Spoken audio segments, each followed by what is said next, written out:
This is the journal of a 17-year-old queen bee.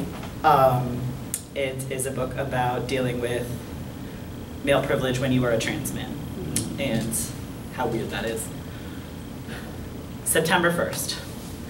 I'm starting a new journal to commemorate the beginning of this new chapter of my life, as my shrink would say.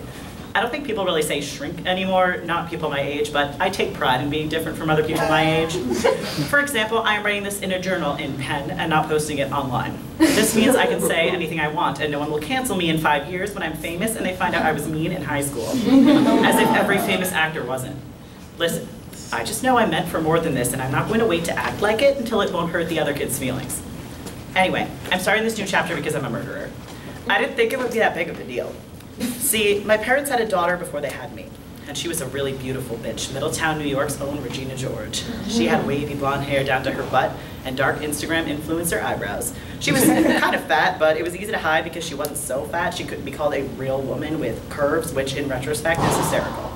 She was a regular queen, you know, royal waves to the adoring public, knives in the backs of anyone who crossed her. Secrets were her specialty. Not the act of keeping them necessarily, but knowing which ones to keep and which ones would rip through MHS like the measles the good Jenny McCarthy gave us. I mean, honestly, it's not like she was an innocent victim.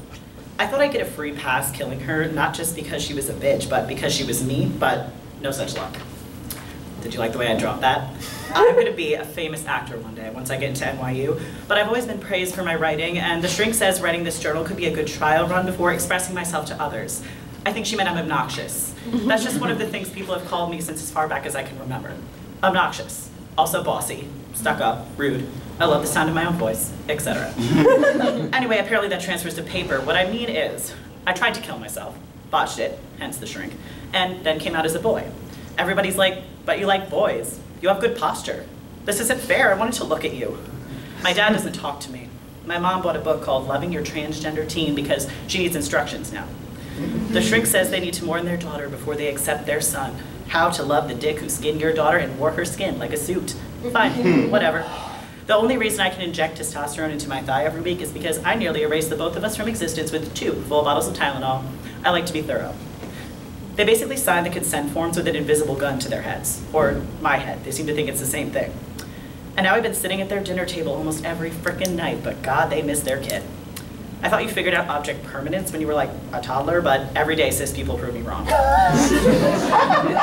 I know for a fact that Middletown High School hasn't missed Cecil Bergman, or redacted, whatever they think my name is, the dead, buried name of the girl I killed.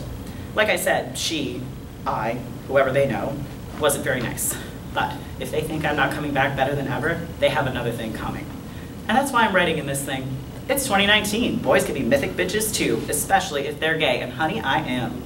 My weekly tea injections make me hornier than I already was, which, let me tell you, I really was. And I've read enough sexy stories online to know it's totally valid for a boy to want to get railed by most of the football team too. I might not even get called a slut for it. Or maybe I'm just allowed to own that now. Depends on who you're talking to.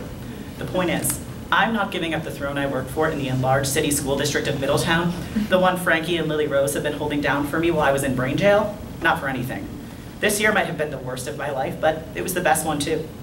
I'm contradictory like that. Somebody's dead daughter, somebody's new son, like there's some bloody lump in me that was going to be a person, and I never get to flush the damn thing, but I'm so good now.